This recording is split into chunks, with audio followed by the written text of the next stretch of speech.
and welcome back to Prop by the Bar here at Geelong Cellar in Little Mallet Street, Geelong.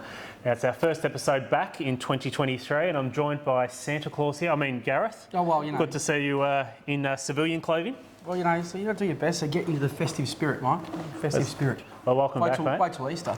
Oh, God. I got Playboy Bunny vibes happening here. Absolutely. Can't wait to see you in Playboy Bunny ears. Welcome back. So, how was the break? Good. I think from a industry point of view, market property point of view, it's been probably the most hard to explain December, January, I think we could ever think of. I think the markets at the moment are very, very hard to read. Mm-hmm. Demand has fallen off by about 35% across everywhere. Yep. But listing numbers also down about 31%. The number of auctions across December and January, some of the lowest, I think, on record or in a long time, especially for this region. There was a week there last week, I think in Tasmania only had one auction for the whole of Tasmania. So the market is very much stalled. Yep. Has it fallen off? Is it on a knife edge?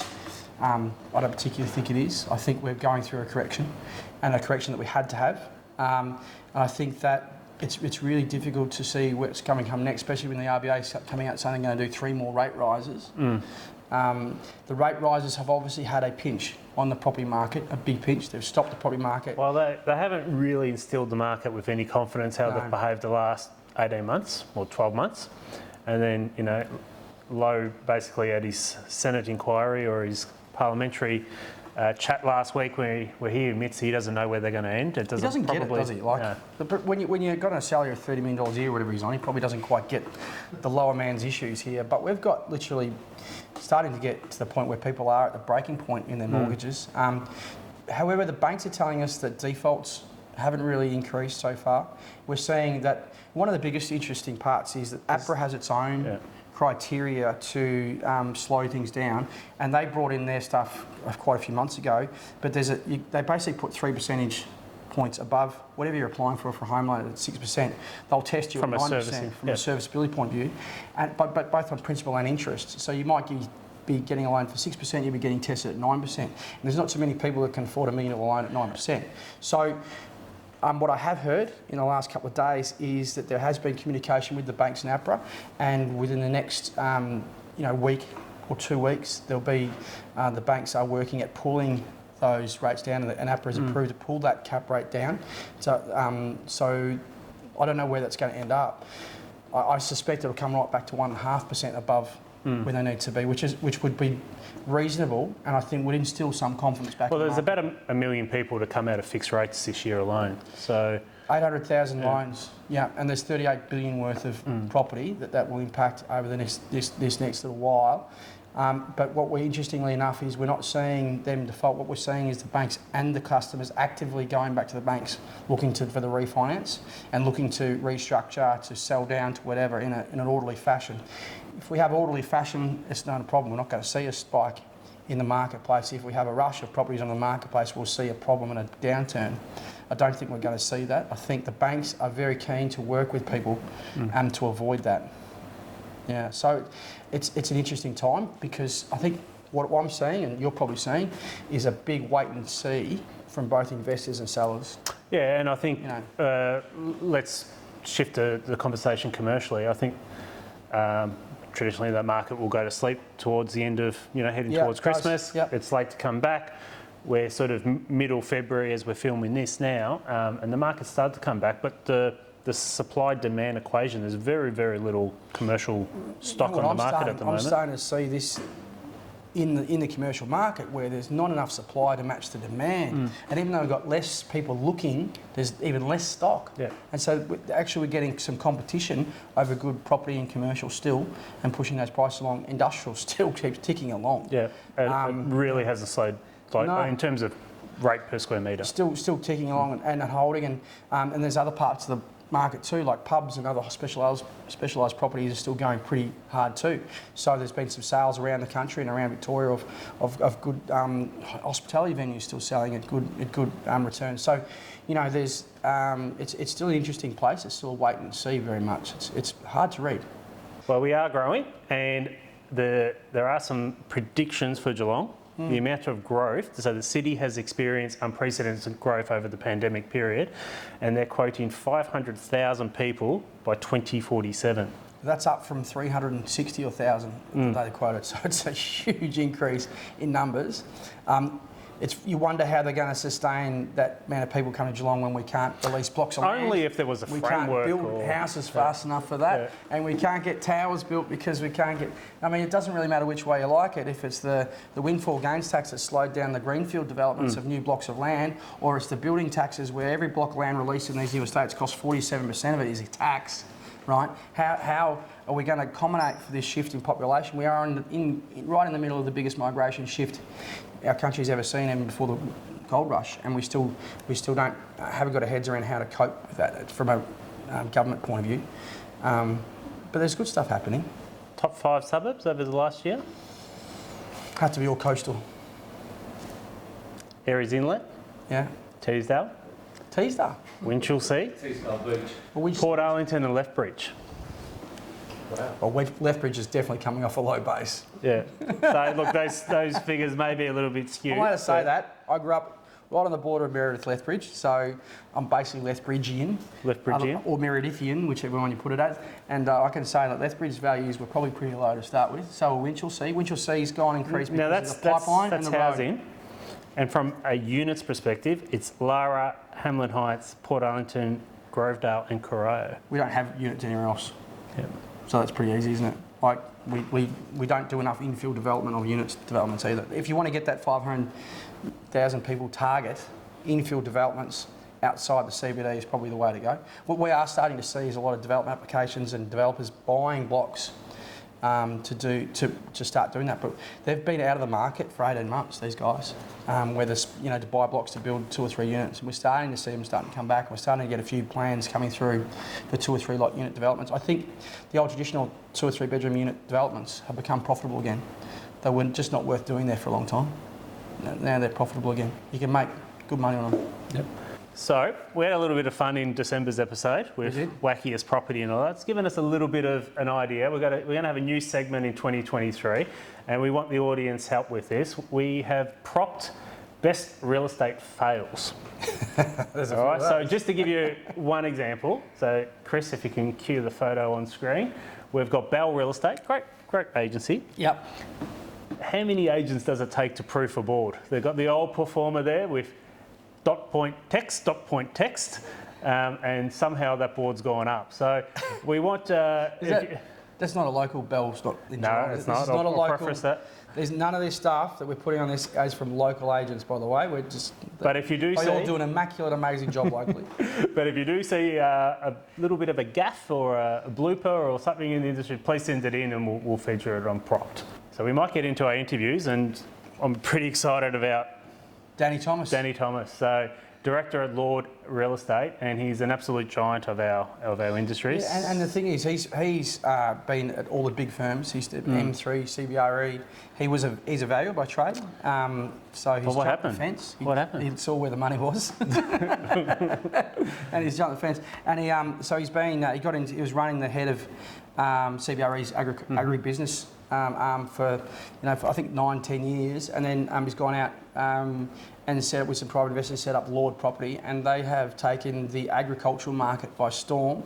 They do, I think it was like 1.3 billion worth of transactions just last year. They have been doing some enormous transactions of property here in Australia. This guy's knowledge in everything ag is just next level. So we're going to jump down. He's also a very funny man. We're going to jump down, have a chat to him at Queenscliff because there's something that he's doing down there, and you just wait and see what happens down there. And whilst we're there, we're actually going to be set up at 360Q, so we'll have a chat to Barry Iddles and have a chat about what's happening down at Queenscliff. So let's jump straight into him.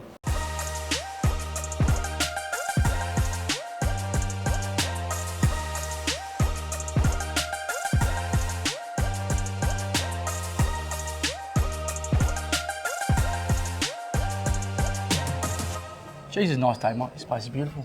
Beautiful. It couldn't be a better spot for filming today. Oh, it's Valentine's Day. It is too. Have you bought your wife anything? Next question? You forgot, yeah, right. Well, Mike, I don't, you know how I feel about you. would you be my Valentine's Day? Oh, I'd love to, Gareth. Okay, hang on, I'll give it to you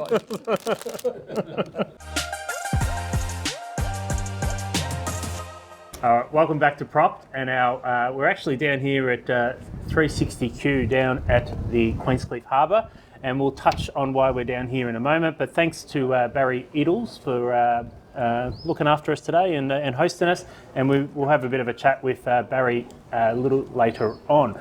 But our guest this month is Danny Thomas, and he's a Senior Director with Lord that brings more than 25 years experience to the role. Having held senior agribusiness leadership positions in commercial real estate companies all over Australia. Widely regarded as one of the nation's leading agribusiness transaction advisors, Danny has stewarded many of the largest transactions in the Australian farming sector in the past decade. Now we are talking about Wiradjura and Cow for 140 million. Did I get that pronunciation right? It'll do. Yeah. Close enough. $140 million. The Advex Olam almond orchards for just a lazy 860 That was a big one.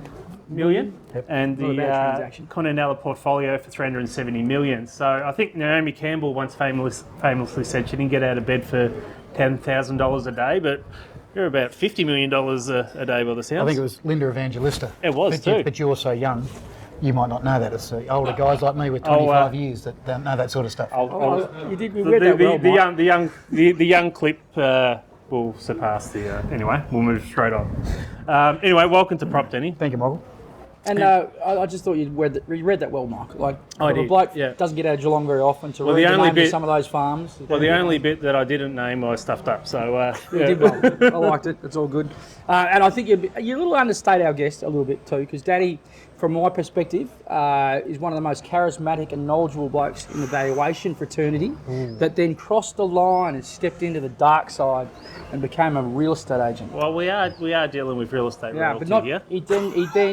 There was a Darth Vader of the real estate industry. This man right here. He has sold the Death Star, mate. He come to the dark side. You know, most people, if you really ask them, like Darth Vader more than anybody else in Star Wars, don't Well, you? it's fair enough. He's got that husky voice, you know. Well, we know. James Earl Jones.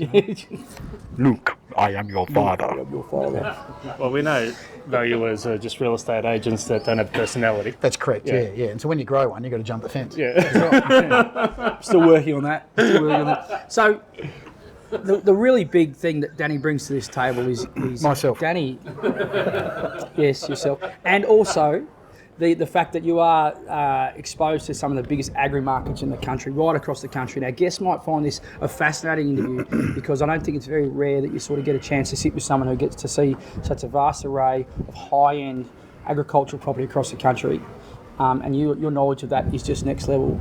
First of all, I want to ask you it sounds like a straightforward question, but I know that your answer won't be that way. But the Australian agricultural sector has gone through a transformational 12, 18 months of land sales that have just keep blowing us away, sale after sale after sale. They're starting to come off now. Tell us about that journey, of your journey during that time with land sale prices going through like they have been. Yeah, well, it's better to be lucky than good.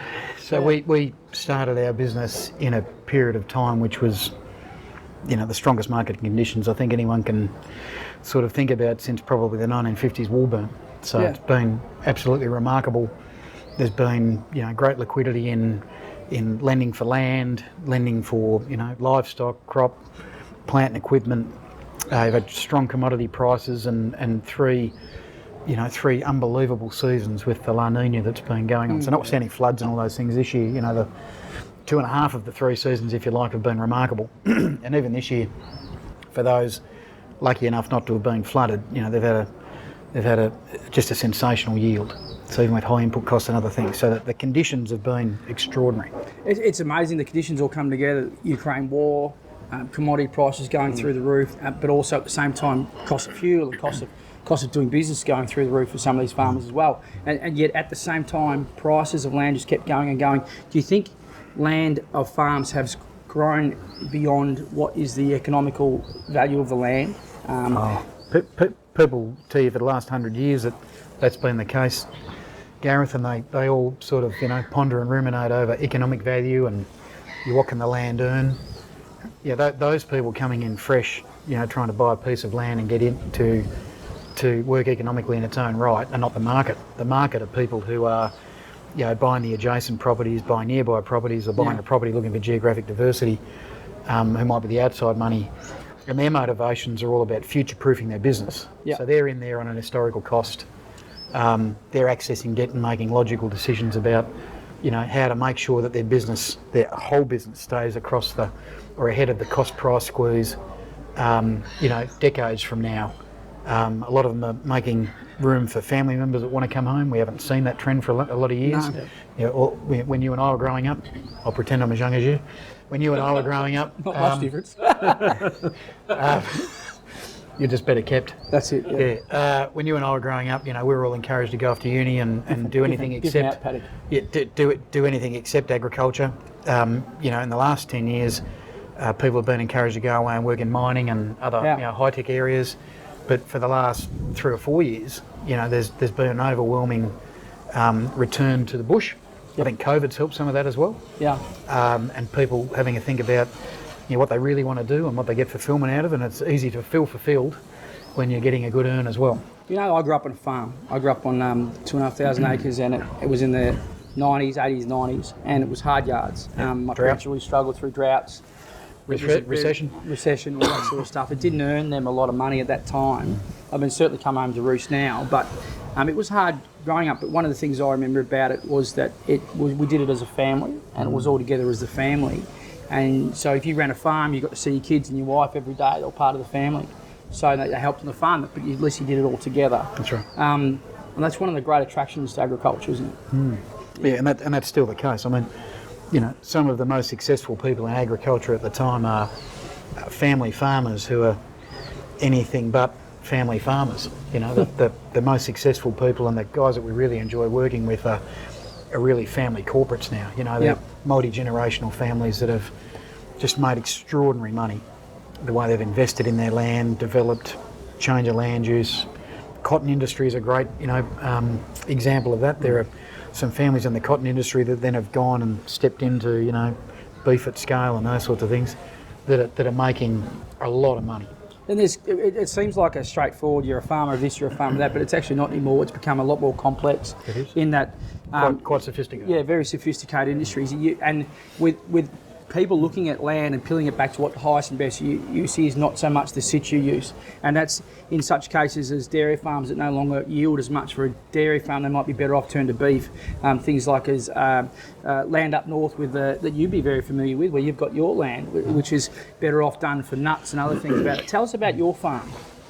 That's a terrific story too in itself. Yeah, from 2018 onwards, with a friend of mine, we went and acquired what ended up being 63 farms over 4 years, north of Numurkah and up into Tocumwal on the New South Wales side of the Murray River.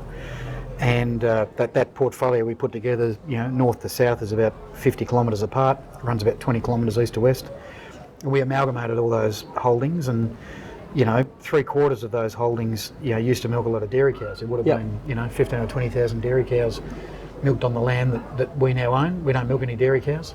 We've bulldozed all the old infrastructure, we've repurposed the land, and we're doing irrigation redevelopment there, which includes fast flowing flood, pipe and riser, pivot and lateral sprinkler irrigation, and now subsurface drip as well. And we're transforming that land into land that can be double cropped, so we get significantly higher Cereal yield. crops, or what type of cropping? Yeah, we do cereal, winter cereals, and in rotation canolas and beans. In the winter, and in the summer corn and sorghum. And we grow that those crops for cash and also for feed. Just for the purpose of our listeners, what would be the average tonnage you would pull off annually out of your farm at the moment? On the developed areas? The subsurface drip will do 18 or 20 tonnes of grain corn. The other irrigated areas would do 18 to 22 tonnes of silage, corn silage. Sorghum silage is less. If we do silage of a winter cereal crop, it'll be 8 to 10 tonnes, probably 1 or 2 grazings and then to silage.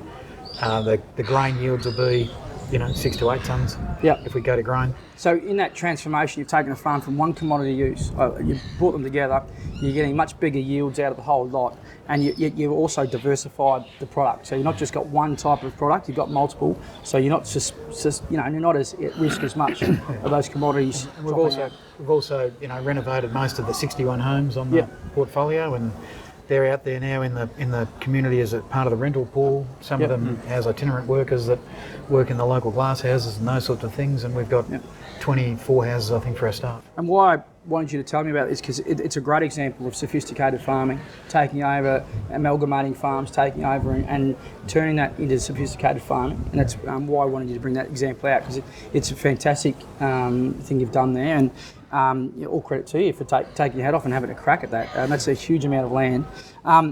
You've had an amazing career as a valuer. You worked with M3. You were a senior guy there. You helped set up their compensation arm and other areas. You then went into CBRE. You worked with CBRE for 9 years. Prior to that, you worked at the VGV for a bit, and you and I have done battle over the table a few times in compensation matters and other matters. But you jumped over, and at CBRE, you went in from being a valuer into actually running a real estate arm, and you set up the agribusiness sort of sector for CBRE when they first came into Australia, which is a phenomenal task really, because they weren't in the market really then for that, were they then? No, they weren't. And you built it up. What was that like to build a business up out of nothing like that to be what is now an internationally recognised agribusiness arm of CBRE? Well, just a minor correction. I didn't start compensation at M3. We started ag at M3. Oh, did you? So we had 15 or 16 people doing valuations in agriculture, and that was the launching pad for us. Got us connected to a whole lot of the institutional investors in that space. And then I was recruited out of there into CBRE and had just a sensational 9 years there. Yep. Building a relatively big business. I think at its peak it might have had 50 odd staff, something like that at CBRE, and there's still some good people there, and they're still in the space.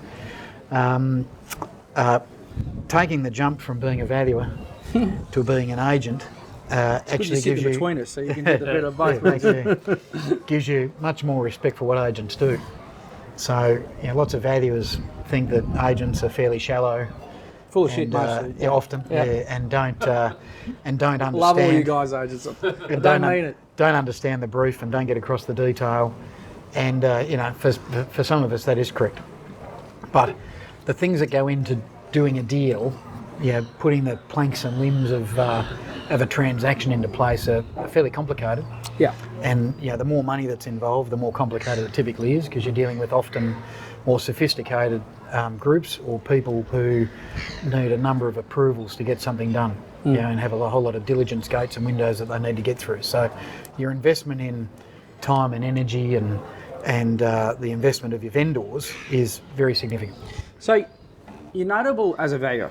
You're very notable now as a real estate agent. And one of the things I don't know if you even yourself recognise is you're actually very notable as a businessman. Because you went from CBRE, you set up an agribusiness arm there, and then you went out and with some investors and you set up Lord. And in a very short period of time, 2 years? 3 years? I think we're in a third year. Third year, Lord has become, I would say, almost the primary agricultural sales arm in the country in terms of transactions that happen across agricultural sectors. You certainly have every page in the magazine and in the Weekly Times covered. So I understand your team in year one sold over 1.2 billion in farm transactions. Yeah, I think it was 1.25 billion in the first 9 months. From a real estate arm, Michael, that's pretty significant. That's hugely significant. And the broader team, I think, in the first 2 years have done 4 billion in the first 2 years.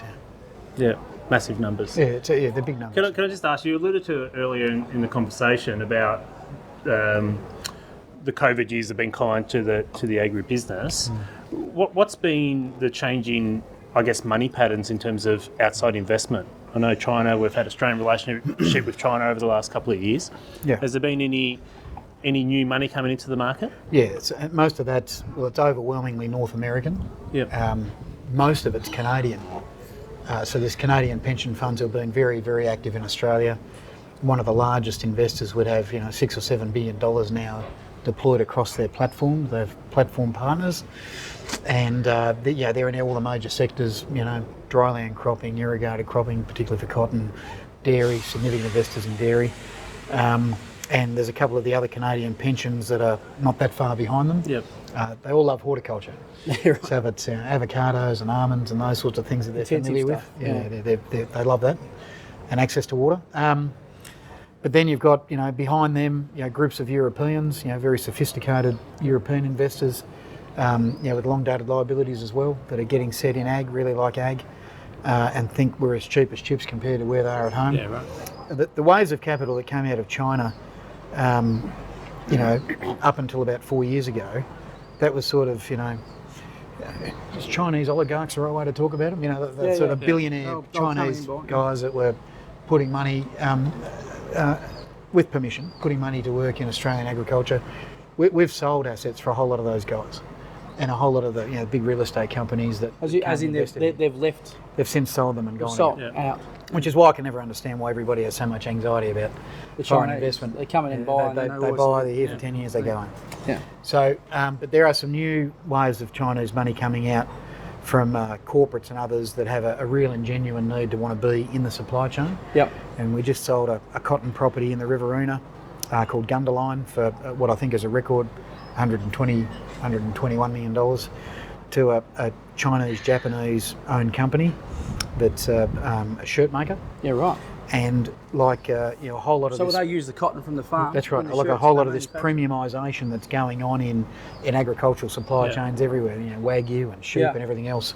You are seeing provenance, like where the product comes from, as a big driver for the consumer.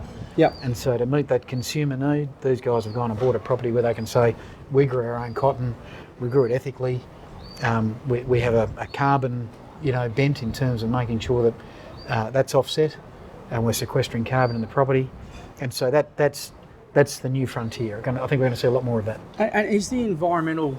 So you've got the logistics part of it. Is people trying to buy in a logistics chain and things. That's one part. Is the environmental push to be environmentally sensitive farming and all that sort of stuff? Is that having a big impact on prices and purchases and what they're expecting with the land? Yep, significant volumes of money coming from natural capital. There's the old stuff, the traditional stuff around sustainability. Yeah. And that it's an ethical investment and those sorts of things. The new money, though, is also looking to get access to those future carbon markets. Yeah. I heard one of our clients one day, who's from the UK, he's a billionaire. He gave a presentation at a dinner that I was lucky enough to get invited to, and he thought that the opportunity in Australian agriculture, particularly in the north, the big pastoral stations, was that that could really sequester a lot of carbon with human-induced regeneration and those other methods, and that he coined the phrase, so I'm pinching it from him, that Australia could be the lungs of the world. Yeah, I thought that was an interesting view that he took as an outside investor. You asked Michael before about where's the money coming from. We did 4 deals in the latter half of last year, all for more than 100 million. One in Queensland, one in New South Wales, one in Tasmania, one in Western Australia. All over 100 million, all at a record level of value, all outside buyers. Yeah. So they're all buyers that weren't in the district, Yeah, it just shows you that there's markets, even when people think that things are starting to turn, because other markets are turning. I think the industrial market's probably the only market in my sector that's not turning. But every other market's starting to slow down. We've got slowdown across the sector. We've got interest rates going up for local buyers, and local money's tightening right up. So over the next 12 or 18 months, do you think the money has to come from overseas? Because it doesn't seem to be there's any money here in Australia. Yeah, I did an article the other day for a couple of the papers that talked about the institutions being back. So the institutions have been, and they're typically foreign, they've been locked out of the market for the last couple of years. The farmers have been pushing up into that $50, $100 million space and taking on big licks, borrowing cheap money and getting set for 5 to 10 years, locking in interest rates. Very, very smart by those guys. But that really pushed a whole lot of the institutional guys out. Well, they're back. They're back, yeah. Yeah, right. Yeah. So they're getting a go again now. And it's interesting, isn't it? the concept of a slowdown, this is interesting, is that probably the difference between a valuer and a real estate agent.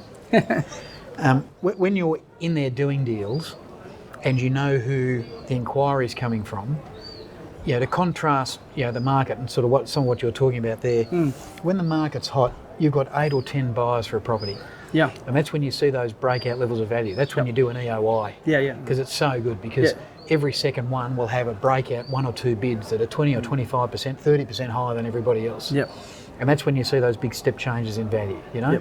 Because you've got all that pent up demand. That demand. That's right. Yeah. And we talk about demand and supply a lot. And they've missed out on this one. They've missed out on this one. They've got to get that one. You know? So that's when you see those big changes. So at the moment we've got what I would call a normalising. So people call it a cooling, and the market's down and whatever else. In ag, I would call it a normalising. Normally, we would have less than 5 genuine bidders for every property. Yeah. And that's where you see the market stabilise. It starts to track sideways a little bit, or only goes up a fraction, you know, because you don't have as many people there recklessly enthusiastic trying to get set. That's right, FOMO. Spot on. So away from the farming just for a moment, and just to shed some light of why we are sitting here at the Queenscliff Harbour, you are selling in conjunction with James Lang LaSalle the actual Queenscliff Harbour. This is interesting, probably more. So why would a guy that does rural real estate be selling a harbour or a marina? That's probably the question that should be asked. Yep. And it's a harken back to my valuation days. So, I did work for the government for almost 10 years, and this facility sits on Crown land, and there's a lease in place here for, it was a 60-year lease. There's nearly 52 years remaining, 51 and a half years remaining, and somebody here is going to come in and buy, the lessee's interest. And so they come in and get themselves in here, if it's approved by the government, into a situation where they're the lessee for the remainder term, and that gives them a bundle of rights. And those rights would be to continue to operate the existing facility as it is, or bring more capital in and redevelop and repurpose and see if they can do some of the expansion that we think is available here. I think it's one of the most interesting listings we've seen in our time in the Geelong region, and the reason being is how often do you get to buy a harbour? How often do you get access to a port, access to this sort of infrastructure? You're talking 126 dry berths, 253 wet berths, 4,000 square metres of retail, an income of about 2.3 million net. So it's a decent income that comes with the property, but it's a substantial bit of land too. And it's about 6.3 hectares of land on water land. And Mike, I don't think you get these opportunities to buy a property like this very often. I've done research on behalf of a client who's looking at buying it. I can't find another sale to compare it to as a because in the country, because they just don't come up and they just don't sell. So it's such a unique property, isn't it? Yeah, it is. And is such unique. Have you found it hard marketing or trying to just prescribe a value to it, or? The value thing's probably less difficult. You're a valuer. Yeah, it's my problem. You go through the numbers. There's some passive income there in those 4,000 square metres of tenancies, and we're sitting in one of them now. I've got a view that some of those are underlet. I've got a view that the mix could change and be enhanced. So in some respects, you're just looking at it from an income perspective as a retail. That's right, and you're probably applying, given it's a lessee's interest rather than a freehold interest, you're applying probably a slightly higher cap rate. Yep. Yeah, the thing that the investors are going to try and get their heads around, Gareth, which will be what you're trying to get your head around, is the stability of those earnings. Yep. And then also, if you add some capital, how they can be augmented. One of the things that I think for any purchaser that comes into this property, that buys this property, whether it's my client or any other client, I think what they've got to understand is they're buying a piece of history. This port was developed in 1850. Some of the earliest parts of settlement happened around here, and it used to be, back in the day in the 1850s right through the 1880s, a place where people from Melbourne holidayed, and it had there's a whole lot of history that comes with this town. And I'll tell a story, one of the most spookiest valuations I've ever done, and I'm not religious and I don't really believe in ghosts, but there's a property here called the Royal Hotel in Queenscliff, and late one night at about 4 o'clock in the afternoon, I was asked to value this hotel. It was about 4 o'clock in the middle of winter, so it was bloody cold and wet and 4 dark. 4 o'clock in the afternoon is late one night. Well, it gets dark here. For a valuer, Right. We knock off for those values. Anyway, so I picked up the keys of the bloke, and he let me in, and I had to let myself in, and it was all dark, the lights are off. I started upstairs and went my way down, and it was pretty spooky. It's been built in about 1830, this thing. And as I got down, I got to the bottom floor where there's the bar and things, and I had to go downstairs into the basement. And I went and I couldn't find a light switch, so I used my iPhone. I went down and used the flashlight on the iPhone, and I find my way down. And I'm dead set. Hairs in the back of my neck are standing up. I was freaking out, and I felt like someone went like that on my arm. And I have never run so fast in my life. There might have been a little something in my pants, and I was out of there. And as I come out, the bloke who'd given me the keys to government was sitting on the front of his ute, and he basically laughed at me and said, "You went in the basement, didn't you?" And I said, "I did." And he goes, "Yeah, that's haunted as buggery, mate. I don't know why you think you were going down there." And I just it freaked out. But it turns out that was the mortuary. So when ships crashed, sunk here as they entered the bay, there was a lot of accidents where the ships would sink. And the coldest place in town to store the bodies was in the basement of that hotel, which was a mortuary. So there's a good reason why I was scared of the buggery. So it's an old town. It's got historical... You felt old age creeping up on you? Oh, mate, I've never been so scared in my life. And I didn't believe in ghosts at the time. I certainly do now. The only thing I took out of that is he had a little something in his pants. Certainly did. Well, that hasn't changed. The point I'm trying to make is there's so much historical significance to this site, and I think what this town lacks is a huge amount of accommodation to go with the site. And if you ask me, if you're coming into this site, you might be spending close to 30 million, which is the asking price. But I think you have to have the anticipation to spend another 20 million on accommodation, don't you? Yeah, to make it work. I think to really, maximise, all of the things that you're talking about. That's right. Of this site, it'd be good. It'd be good to have people that have got some vision and some capacity to come and invest some more money. Where's the interest coming from? Was it local, national? Just over there is where all the money comes from. Over at Portsea there. It's but a ferry ride away. Yeah. And there's a whole host of those guys that are coming over. Yeah. We've got a family office coming down here next week. There's been other marina operators, both from Australia and globally, who are engaged on the thing. And I must say,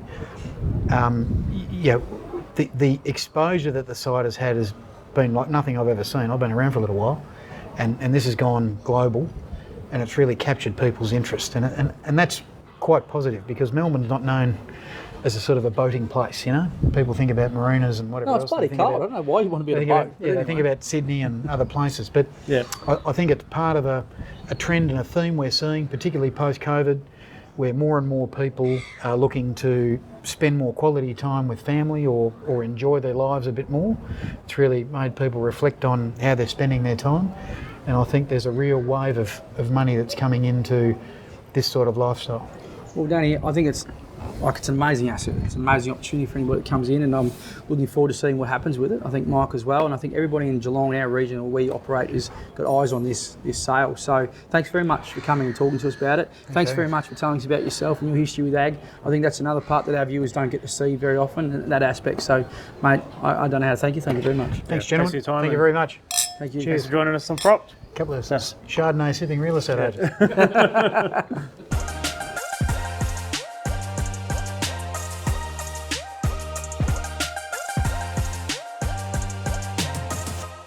We're now here with the owner-operator of a 360Q down in Queenscliff, Barry Iddles. So thanks for having us today, hosting us and allowing us to interview out on the deck here. Well, thank you for coming.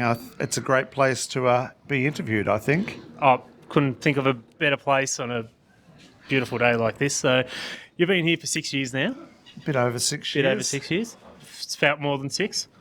No. Well, it's been a fantastic journey. I mean, when we took over, it had been empty for about 3.5 years. Yeah, right. So a small population of about 900 people and a big venue. We do more people now than live in Queenscliff, well, every second day. You know what I love about it, and I'm sure Chris will get us some panoramic views of the restaurant and things up to overlay as I'm saying this, but you've got 2 levels of dining, plus you've got some viewing decks upstairs, but you can see, water 180 degrees from wherever you're eating, can't you? It's amazing. Yeah, no, it's fantastic. The views are spectacular, and that's why I took over the place. I saw a great opportunity. I'd been over in Sorrento, and so I travelled over to what's known as the dark side. Now we look at this as the bright side. The other side's a bit dark. I actually think the name 360 might indicate that you've got views of water 360 degrees, but There's always a smart ass. There's always a smart ass. Barry, You're no longer my Valentine. No, Barry, there's this. This whole property's for sale. The whole leasehold's up for sale, and you're one of the key tenants in the whole property, in the whole transaction. And if you were to advise a purchaser of what would you tell them? I think it's an amazing place to buy. I think the opportunity of perhaps developing some apartments across the top there would be a spectacular and certainly an asset to the town. The town is lacking in accommodation. Yeah. That's the key to it, this one. Tell us about your journey, pre and during and post-COVID, I guess. Well, I learnt to pivot. I think the Herald Sun wrote that I was pivoting like a ballerina. Every time that COVID... You certainly got the gait of a ballerina, Barry. Every time a shutdown happened, we just had to quickly turn our tables, do takeaway home deliveries, back into servicing 10 people. No one around here would serve 10 people. Yeah. Well, that's the population of Queenscliff, about 10 people, isn't it? Well, it's 900. So we do 10 on the inside, 20 on the outside. And by dictating to people when they could come to eat, we could do 240 people a day. Yeah, right. Yeah. Now, you did make headlines over COVID. You had a novel idea for employment. I think we saw your face on TV on every news outlet talking about some. Just want to give us a bit of a breakdown on your ideas there in terms of employing some people. Well, I think I got sick of everyone banging on saying there were no workers left in Australia. I'm 68 in a couple of weeks. Super fit. Really? Whatever. So it's super fit. And I thought, if I've still got enough spring in my step to work, there's probably a lot of people out there. So I did a little bit of a promotion. I ended up getting, I sent out 42,000 postcards recruiting 15-year-olds through to 78-year-olds. Yeah. We got an enormous response. And then I picked up, I think I did 26 radio interviews in 2 days. 4 television news channels picked me up, Channel 7, 9, 10 and the ABC. I also went on 2 radio stations in New Zealand and Tourism Western Australia and Victorian Tourism Council. I ran a 1-hour seminar. So that turned out to be a bit of winner, in terms of the workforce? Oh, look, it was fantastic. Well, I've got over 50 staff, but by having all the publicity on employing baby boomers, mature age workers, and mature age is 45 and above. Well, nearly in that bracket. Shit. Well, he'll slip into it quickly, let me tell you. By getting so much publicity, we ended up getting a lot of 20-year-olds, 25-year-olds, 30-year-olds. My manager, actually, she's 44, and she came from the postcard. I've got the maturity of about a 30-year-old, though. It brings it down, doesn't it? Maybe. No.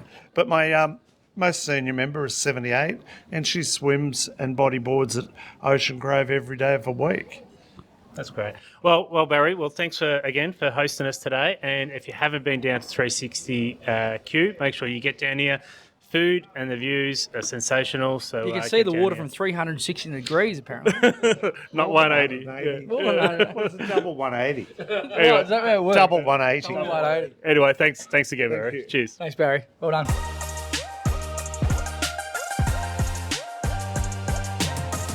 Well, very special thanks to Danny and Barry for a great chat down there. My man Danny, what a legend, isn't he? All happening down at the Queenscliff Harbour, so it'll be interesting to see what happens down there. Really interesting concept about that selling. That I think we said it in that interview. How many times do you see a marina come for sale? Not very often. A whole marina. No. So that's pretty cool. And it's a leasehold. So people are going to understand it's not freehold ownership. It's a leasehold ownership. So it's an interesting property. In the value is only into the end of the lease, and then it's zero value. So it's only over a period of time. But so no point inheriting that one. No, you won't. Well, someone will. It's a 50-year lease, so I don't know how many people hang around for that. But look, it's an interesting property. It's very important for Geelong, and I think what Danny said about apartments and stuff like that is really important in that whole conversation piece down there. That area needs accommodation it's got to come. We need the investment. It'll come. Couple more real estate fails before we sign off, and so don't forget to send us some during this month, and we'll feature them next episode. And subscribe. Hit the subscribe button, like us, so you can follow us and all that sort of rubbish. And I hope you enjoy these ones. These are a cracker.